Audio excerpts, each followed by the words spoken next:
Hello friends, welcome to my YouTube channel IES-GATEWiz। इस video में Gupta and Gupta के building materials and construction के question number 121 से लेकर 130 तक डिटेल में कंसेप्ट के साथ डिस्कस करेंगे। ये इस सीरीज का पार्ट 13 वीडियो है। पुरानी वीडियोस के लिए आप यूट्यूब चैनल के प्लेलिस्ट पर जाकर देख सकते हो। So let's start. इसमें जो 121st क्वेश्चन है, इसमें पूछा गया है कि the type of pile which is driven at an inclination to resist the inclined forces is known as.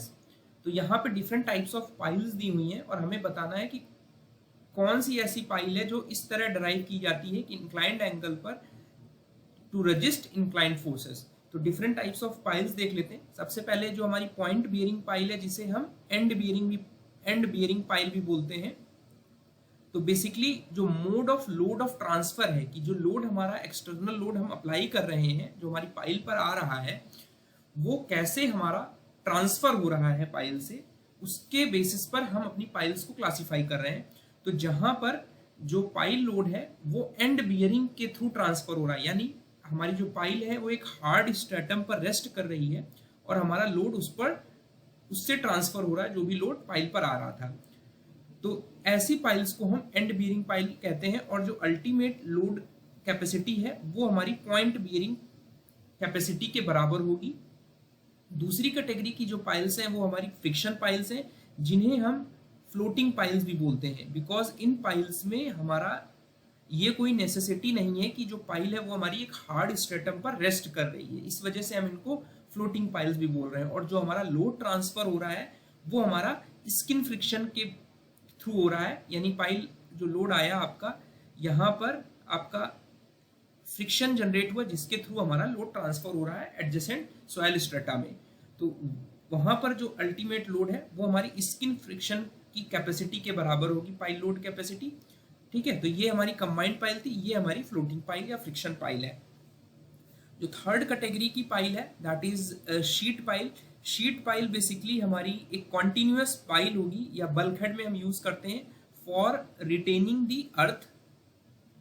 आप अर्थ भी रिटेन कर सकते हो या पानी वगैरह भी आप रिटेन कर सकते हो। वाटर रिटेनिंग स्ट्रक्चर्स में भी हमारी सीट पाइल यूज होती है। और जो एंकर पाइल है basically this is use to resist against horizontal loads. ठीक है, वो हॉरिजॉन्टल लोड हमारा पानी की वजह से भी हो सकता है। तो ऐसी पाइल्स को हम एंकर पाइल्स बोलते हैं। एक कैटेगरी की पाइल्स और होती है हमारी, जिसे हम अपलिफ्ट पाइल्स या टेंशन पाइल्स भी बोलते हैं। इसमें बेसिकली क्या होगा, जब कोई भी स्ट्रक्चर हमारा सबमर्ज्ड है वाटर में या फ्लोटिंग है, तो ड्यू टू बायंसी इफेक्ट हमारा अपलिफ्ट फोर्सेस एक्ट कर रही हैं उस स्ट्रक्चर पे, जिसकी वजह से उसको होल्ड कराने के लिए हमें ऐसी पाइल्स देनी पड़ेंगी स्ट्रक्चर में जो कि उसको अपनी पोजीशन पर होल्ड करके रखें, जिसकी वजह से इन अपलिफ्ट पाइल्स पे हमारा जो नेचर ऑफ फोर्सेस होंगी वो टेंसाइल नेचर की होंगी। ऐसा आपको देखने को कहाँ मिलेगा, जो आपके ट्रांसमिशन टावर्स हैं, ऑफशोर प्लेटफॉर्म्स हैं, बेसमेंट में मैट्स जो रैप फाउंडेशन आप बना रहे हो, अगर वहां पर अपलिफ्ट फोर्सेज आ रही हैं और उन पे आपने पाइल्स दिया हुआ है अपलिफ्ट फोर्स को रजिस्ट करने के लिए, तो वो पाइल्स जो हैं वो हमारी अपलिफ्ट पाइल्स हैं, जिन्हें हम टेंशन पाइल्स भी बोल रहे हैं।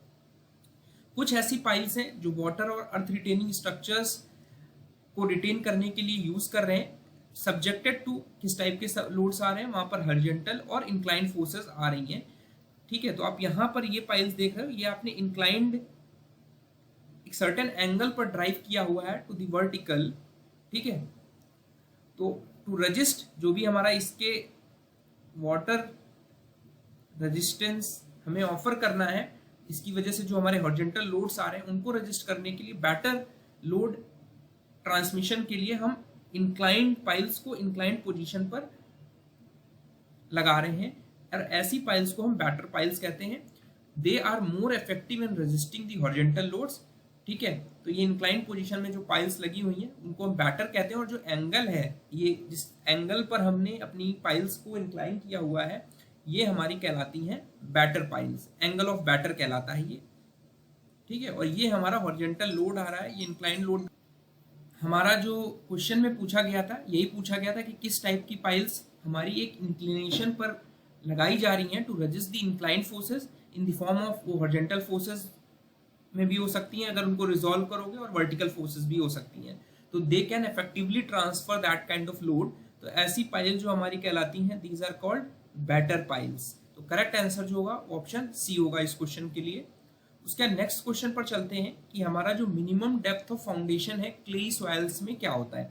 तो सबसे पहले हम ये देख लेते हैं कि हमारा एक IES कोड है IES 1904 जो मिनिमम डेप्थ ऑफ फाउंडेशन के लिए गवर्निंग क्राइटेरिया सजेस्ट करता है, जिसमें बहुत सारे फैक्टर हैं जिसपे हमारी मिनिमम डेप्थ डिपेंड करती है। वो गवर्निंग फैक्टर्स क्या है? वो है कि हमें इस डेप्थ तक, एक पर्टिकुलर डेप्थ तक हमें जाना होगा फुटिंग के लिए, जहां पर हमें एक अलाउबल बियरिंग कैपेसिटी मिल जाए।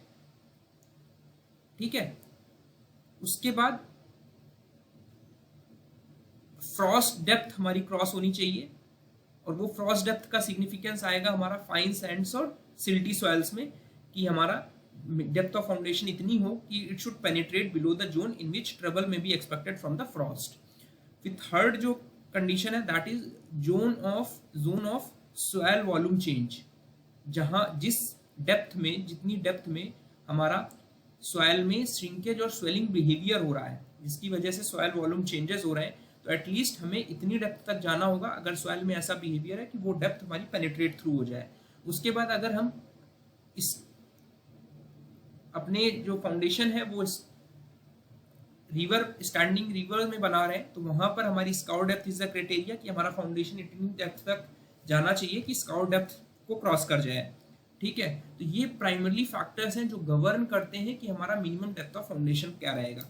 तो कोड ने एक जनरल डेप्थ ऑफ फाउंडेशन जो दी, जो कि सभी टाइप्स ऑफ फाउंडेशन के लिए अप्लीकेबल है, कि सभी फाउंडेशन, आप देख रहे हैं सभी फाउंडेशन, कोई भी किसी टाइप का फाउंडेशन हो, आपको at least 50 centimetre below natural ground level जाना ही जाना है। ठीक है, ये जो मिनिमम डेप्थ है आपको ये फॉलो करनी है, लेकिन depending upon the type of soil, ठीक है, आप इसकी मिनिमम डेप्थ चेंज कर सकते हो, but minimum should be 50 centimetre. ठीक है, रॉक्स वगैरह के केस में ये एप्लीकेबल नहीं है। रॉक्स में आप 5 सेंटीमीटर तक मिनिमम डेप्थ रख सकते हो अगर आपके पास सफिशिएंट बियरिंग स्ट्रेटा मिल रहा है आपको लोड ट्रांसफर करने के लिए। तो ये ध्यान रखिए, minimum depth of foundation as per IES 1904 is 50 centimeter. और कभी कभी हम Rankine's depth minimum depth of foundation निकालते हैं अगर हमारे पास सॉइल की प्रॉपर्टीज और bearing capacity, net soil pressure जो आ रहा है उसके बेसिस पर, हम रैंकाइंस थ्योरी के बेसिस पर, रैंकाइंस ने जो मिनिमम डेप्थ ऑफ फाउंडेशन दी, सजेस्ट की, वो हमारी क्या थी, Q नेट जो सॉइल बियरिंग कैपेसिटी थी divide by unit weight of soil, और सॉइल का हमारा एंगल ऑफ इंटरनल फ्रिक्शन के बेसिस पर ये फॉर्मूला आप यूज करते हैं मिनिमम डेप्थ ऑफ फाउंडेशन के लिए। ठीक है, तो ये आपको ध्यान रखना है। अब यहां पर हमसे पूछा गया कि क्लेई सॉइल्स के लिए हमें कितना रखना है। तो क्लेई सॉइल्स के लिए तो minimum depth of foundation in clayey soil, आप बीनीथ द सॉइल, आप टॉप सॉइल आप 900 mm तक आप जा सकते हैं। ठीक है, तो क्लेई सॉइल के लिए 900 mm से 1600 mm तक सजेस्ट किया जाता है। सैंडी सॉइल्स में जनरली जो मिनिमम डेप्थ फॉलो करते हैं हम बिल्डिंग कंस्ट्रक्शन में, वो आपकी 80 सेंटीमीटर से 100 सेंटीमीटर तक फॉलो कर लेते हैं। अगर रॉकी स्ट्रैटा है तो वहां पर हम लोग मिनिमम 5 सेंटीमीटर तक जा सकते हैं। ठीक है, तो ये कुछ सजेस्टेड वैल्यूज थी। अगर आप एक्सपेंसिव सॉइल्स में आप बना रहे हो तो जनरल जो गाइडलाइंस अवेलेबल हैं एक्सपेंसिव सॉइल्स में, अगर आप बिल्डिंग कंस्ट्रक्ट कर रहे हो तो आपको zone of soil volume changes के बिलो नीचे जाना होगा। तो जनरली 2 से 3 मीटर तक हम मिनिमम आपको जाना रहता है। तो ये कुछ सजेस्टेड वैल्यूज हैं जो आपको दिमाग में रखनी होगी। तो यहाँ पर करेक्ट आंसर 9.9 मीटर हो जाएगा। उसका नेक्स्ट क्वेश्चन है हमारा कि मैक्सिमम सेटलमेंट हमारा रैप फाउंडेशन के लिए जो कि क्लेई सॉइल्स में रखा हुआ है वो कितना अलाउबल है। तो परमिसिबल डिफरेंशियल सेटलमेंट और maximum settlement different types of foundation और डिफरेंट टाइप्स ऑफ स्ट्रक्चर के लिए हमारे IES 1904 ने सजेस्ट किया। ये टेबल आप रिलीजियसली याद रखिए बिकॉज इससे क्वेश्चंस आते हैं। रैफ्ट फाउंडेशन में अगर आप सैंड और हार्ड क्ले के लिए देखेंगे तो डिफरेंट टाइप ऑफ स्ट्रक्चर के लिए जो रेंजेस हैं वो हमारी रैफ्ट फाउंडेशन के लिए सैंड एंड हार्ड क्ले के लिए 75 से 100 mm तक लाई कर रही हैं, और प्लास्टिक क्ले के लिए 100 mm से 125 mm तक मैक्सिमम सेटलमेंट अलाउबल है as per for different types of structures. तो यहाँ पर अगर आप नियरेस्ट आंसर देखोगे तो जो सजेस्टेड आंसर हो जाएगा वो ऑप्शन डी हो जाएगा। उसका नेक्स्ट क्वेश्चन है कि जो बियरिंग कैपेसिटी है वाटर लॉग्ड सॉइल्स के लिए, उसको हम कैसे इंप्रूव कर सकते हैं। वाटर लॉग्ड सॉइल का मतलब है कि वहां पर हमारी वाटर लॉगिंग है सॉइल के अंदर, तो बियरिंग कैपेसिटी आपको पता है अंडर द सबमर्जेंस वो हमारी रिड्यूस हो जाती है। तो ड्यू टू सबमर्जेंस हमारा जो यूनिट वेट है वो रिड्यूस हो जाता है, जिसकी वजह से जो बियरिंग कैपेसिटी है वो रिड्यूस होगी। तो प्राइमरली जो तरीका है, बेसिक तरीका यही है कि जो आपका पानी है जो सबमर्ज्ड है सॉइल जिस पर आपकी फुटिंग रखी हुई है, उसको आप ड्रेन आउट कर दें, सो दैट आपका जो इफेक्टिव यूनिट वेट है वो बढ़ जाए, जिससे आपकी बेयरिंग कैपेसिटी ऑटोमेटिकली इंप्रूव हो जाएगी।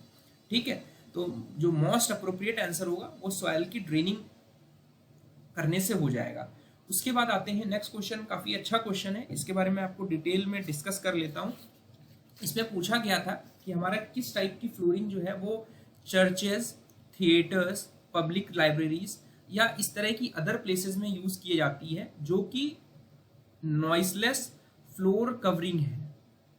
ठीक है, जहां पर बेसिकली नॉइस अगर होगी तो डिस्टर्बेंस होगा।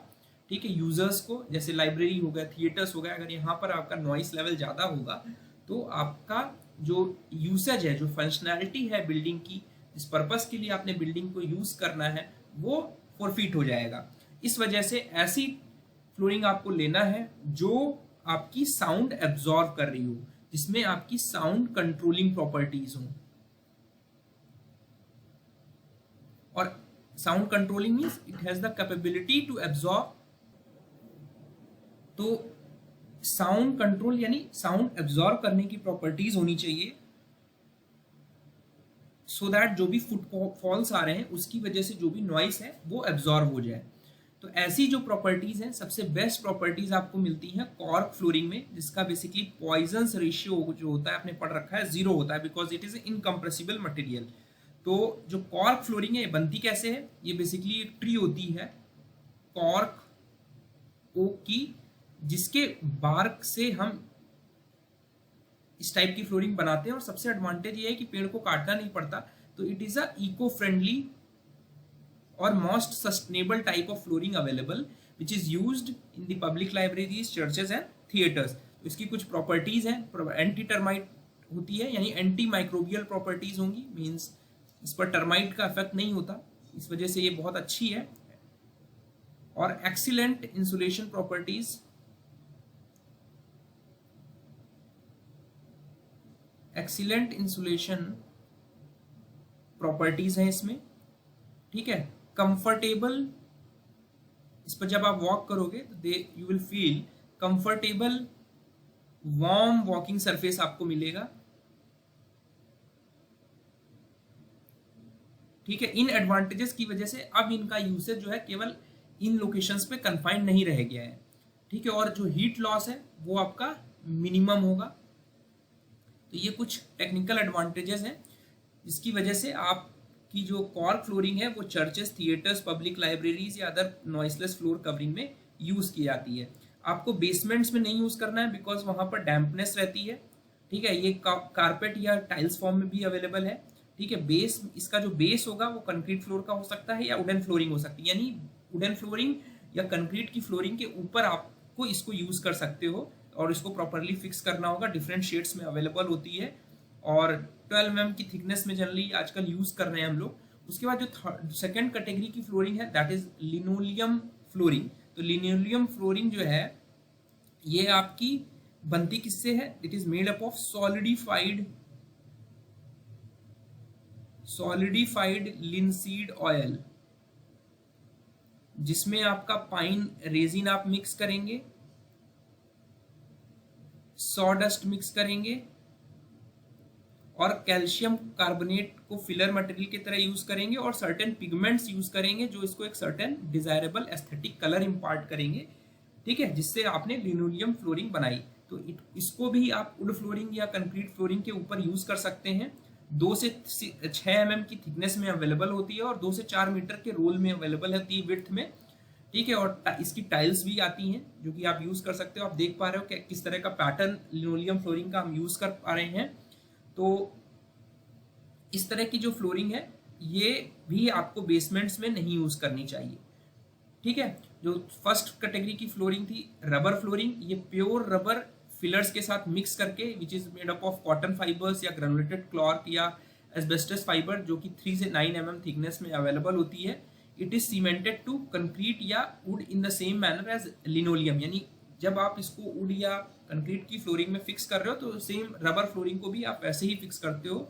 और एडवांटेज ये है it is attractive in appearance and elastic. They are not commonly used for ground floors. Rubber flooring can be made in sheets or tiles of suitable sizes and thickness. इसी तरह हमारा जो glass flooring है ये आप तब use करते हो बेसमेंट्स में टू एडमिट लाइट। जनरली आजकल ये कॉमनली यूज नहीं की जा रही हैं, ये स्पेशल शेप्स में आती हैं और पर्पस ये होता है to transmit light in an angle to the further areas in the room, यानी लाइट इस पर टकराकर रिफ्लेक्ट करे, ट्रांसमिट करे सो दैट और आपकी जो रोशनी की रिक्वायरमेंट है वो पूरी हो जाए, ठीक है।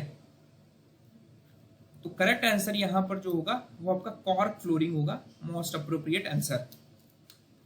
उसके बाद हमारा नेक्स्ट क्वेश्चन है कि जो vertical distance between the springing line and the highest point of the inner curve of arch is known as, तो करेक्ट आंसर जो होगा राइज होगा। यहाँ पे डिफरेंट टर्मिनोलॉजीज यूज हुई हैं तो हम लोग सारा देख लेते हैं कि यहाँ पर एक आर्च दिख रही है आपको एक स्ट्रक्चर में, तो जो इंट्राडोज है ये हमारा होता है inner curve of the arch. Inner curve of arch का मतलब ये है कि ये जो आपको इनर साइड में ये कर्व दिख रहा है इसको आप इंट्राडोज कहोगे, और जो आपकी ये बाहर वाली आउटर कर्व है आर्च का इसको आप कहोगे एक्स्ट्राडोज, ठीक है। जो आपकी स्पैंड्रिल है, स्पैंड्रिल बेसिकली क्या है, जो आपका क्राउन है, जो हाईएस्ट पॉइंट है आपका which is crown on the extrados, उससे अगर आप कोई हॉरिजॉन्टल लाइन डालते हो तो आपका जो ये ट्रायंगुलर कर्व्ड सरफेस मिल रहा है, स्पेस मिल रहा है, इसको आप कहते हैं स्पैंड्रिल।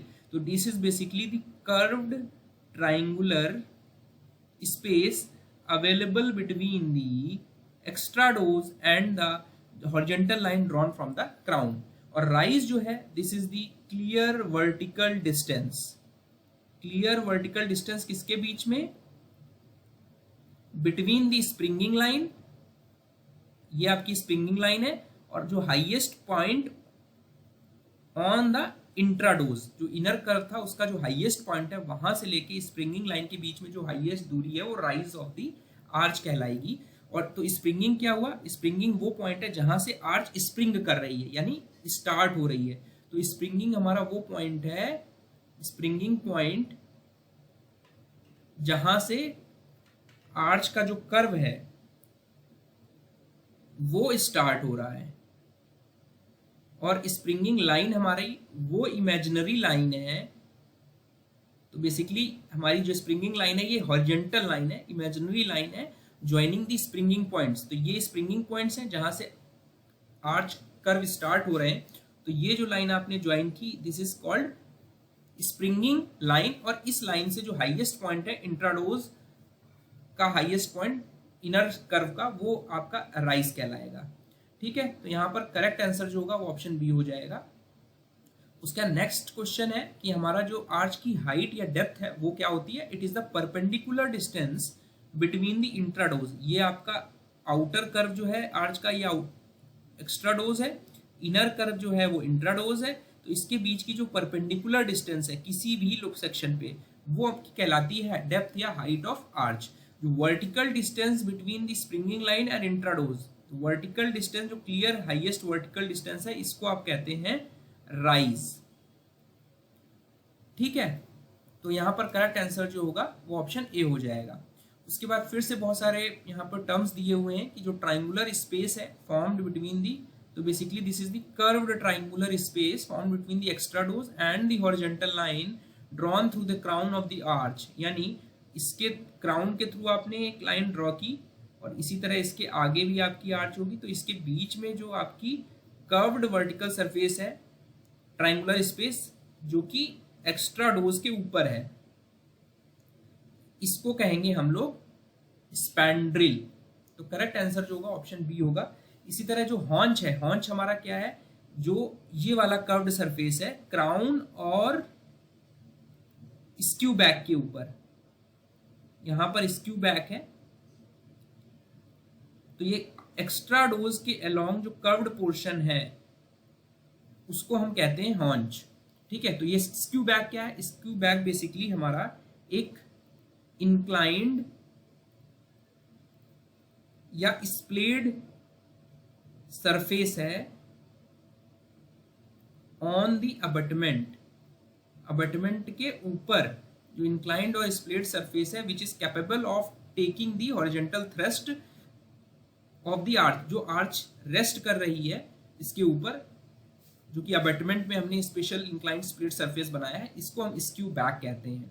ठीक है, इसी के बाद से ही हमारी आर्च स्प्रिंग कर रही है, यानी कर्व स्टार्ट हो रहा है और इसी के ऊपर हमारा स्प्रिंगिंग पॉइंट है, और इन्हीं पॉइंट्स को अगर आप ज्वाइन कर दोगे तो ये स्प्रिंगिंग लाइन कहलाएगी।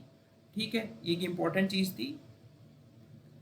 हॉन्च आपको मैंने बता दिया, lower half of the crown between the skew back, यानी क्राउन और इस स्क्यू बैक के बीच में जो ये कर्व्ड पोर्शन है इसको हम लोग कहते हैं हॉन्च, जो कि हमारा एक्स्ट्रा डोज की तरफ रहेगा। फिर हमारा वॉयसर्स, वॉयसर बेसिकली हमारे क्या है, ये जो आपके वेज शेप्ड एलिमेंट्स हैं, ये जो एलिमेंट्स हैं veg shaped units of masonry, जिससे हमारी बेसिकली आर्च बनी हुई है, इसको हम कहते हैं voussoir, wedge shaped units of masonry. या अगर कंक्रीट का आप बना रहे हो तो कंक्रीट का जनरली आप मैसनरी का रखेंगे। और जो सेंटर पोर्शन है इज कॉल्ड की स्टोन, जिसे सेंट्रल वॉयसर भी बोलते हैं, बिकॉज जब तक आप ये नहीं लाएंगे आर्च अपनी फंक्शनैलिटी में नहीं आएगी। स्क्यू बैक्स मैंने आपको बता दिया, वॉयसर्स बता दिया, जो सेंट्रल वॉयसर इसको हम की स्टोन बोल रहे हैं, स्क्यू बैक्स मैंने ऑलरेडी आपको एक्सप्लेन कर दिया। तो जो करेक्ट आंसर यहां पर होगा वो स्पैंड्रिल होगा। उसका नेक्स्ट क्वेश्चन है हमारा कि जो लिंटल्स हैं वो आर्च के कंपैरेटिवली हमारे क्यों प्रेफर किए जाते हैं? बिकॉज जो आर्चेस हैं वो ज्यादा हेडरूम की जरूरत होती है to span the opening like doors and windows. साथ ही साथ आर्च, बिकॉज हमारा जो आर्च का थ्रस्ट आ रहा है वो अबटमेंट पर आ रहा है, तो वहां पर स्ट्रॉन्ग अबटमेंट की जरूरत होगी, तो they need require strong abutments to withstand arch thrust. और आल्सो डिफिकल्टी इन कंस्ट्रक्शन की वजह से, सभी रीजंस हैं जिसकी वजह से हम लिंटल्स को आर्चेस से प्रेफर करते हैं। यहाँ पे मैंने एक बुक का एक्सट्रैक्ट दिया, आप इसको रीड आउट कर लीजिएगा। यहाँ कुछ इंपॉर्टेंट चीजें दी हैं कि जो लिंटल्स हैं they are easy to build and supporting walls need not be very strong, बहुत ज्यादा स्ट्रॉन्ग होने की जरूरत नहीं होती अगर हम लिंटल्स बना रहे हैं, एक बस प्रॉपर बियरिंग चाहिए होती है लिंटल डालने के लिए। और length of bearing of lintel at each and should not be less than 9 centimetre और 1/10 of the span whichever is more. This is very important from exam point of view. जो length of bearing है arch lintel डालने के लिए वो 9 centimetre minimum होनी ही चाहिए, या 1/10 ऑफ दी जो स्पैन है हमारा ओपनिंग है उसको हम स्पैन बोल रहे हैं, इनमें से जो ग्रेटर वैल्यू होगी इतनी बियरिंग लेंथ आपको मिलनी चाहिए। Further the area of bearing should be sufficient to ensure that stresses in the masonry do not exceed the permissible stresses. तो यहाँ पर करेक्ट आंसर जो होगा वो ऑप्शन डी होगा। उसका नेक्स्ट क्वेश्चन आते हैं कि आर्चेस के कंस्ट्रक्शन में जो सैंड बॉक्स मेथड है वो किस लिए यूज किया जाता है? तो सैंड बॉक्स मेथड बेसिकली एक टेक्निक है जिससे हम जो आर्च में फॉर्मवर्क यूज कर रहे हैं उसको रिमूव करने के लिए यूज करते हैं। तो स्ट्राइकिंग मींस रिमूवल और सेंटरिंग बेसिकली क्या है? It is a formwork for earthwork, for formwork for arches. तो रिमूवल ऑफ फॉर्मवर्क के लिए हम ये टेक्निक यूज करते हैं। आप ये देख पा रहे हैं कि यहां पर जो ये वुडन फ्रेम आपको दिख रहा है, this is called centering of arch या फॉर्मवर्क ऑफ आर्च है, which is use to support